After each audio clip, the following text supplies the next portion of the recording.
Hello viewers! Welcome to my personal vlog. Liz here again for another video, and if you are new to my YouTube channel, please don't forget to like and subscribe. So I am OFW here in Hong Kong for 2 years and nagre-renew ulit ako ng kontrata. So for this video viewers, samahan nyo akong ipakita kung gaano kayaman ang bansa ng Hong Kong.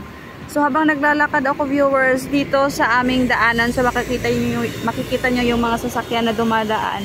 Dito sa Hong Kong viewers, napakaraming tao, kaya yung mga bahay nila is paitaas kasi konting-konti lang talaga yung space nila at saka yung lupa nila talaga, hindi kagaya sa atin sa Pilipinas na unlimited lot tayo, 'di ba? So yung bahay natin palakihan, yung sa kanila naman, so sa Hong Kong naman is pahabaan kasi nga super crowded talaga yung Hong Kong. Pero makikita nyo kahit na super crowded ng bansang Hong Kong, pero mayaman yung mga tao dito.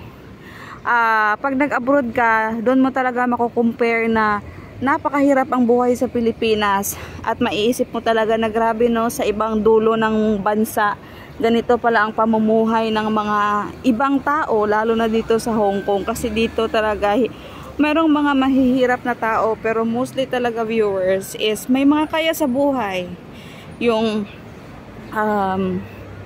hindi nagugutom, nakakabili ng mga kung ano-anong mga gusto nilang bilhin. So dito sa Hong Kong viewers talaga, makikita mo talaga ang pagkakaiba ng Pilipinas at saka Hong Kong. Lalo na sa mga transportation, modern na sila i-compare sa atin. At saka dito disiplinado. Hindi lahat ng mga tao kahit na afford mo pa magkaroon ng sasakyan. Dahil nga walang space dito sa parking, walang parking space yung mga tao dito, napaka-expensive nang babayaran nila for parking lot ng kanilang mga sasakyan. Kaya hindi lahat ng mga tao dito, although afford nila, nagka-car. According nga din sa amo ko, dapat may license ka din bago ka makabili ng sasakyan. So dapat ipinasa mo muna yung driving license mo para maka-apply ka ng sasakyan. Kasi pag wala kang license, isa yun sa mga requirements para makakuha ng sasakyan. Yung amo ko nga gusto bumili din ng sasakyan, kaso lang walang driver's license kasi hindi daw nila mapasa. So ayun, wala kaming sasakyan.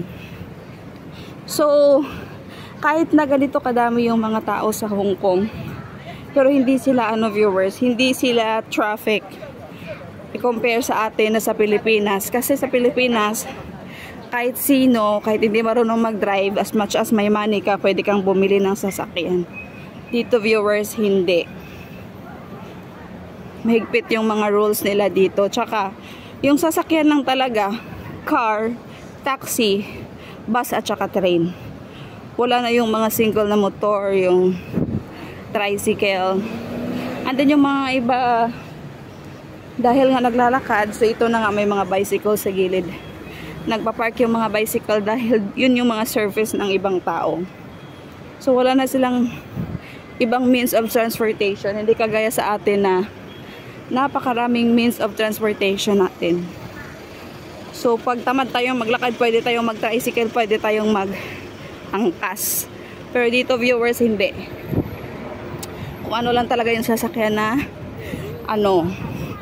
inallowed ng government. And nakakatulong kasi hindi siya nagiging traffic sa daan. So pag nakita nyo sa highway, alam nyo na napakadaming tao pero hindi siya traffic.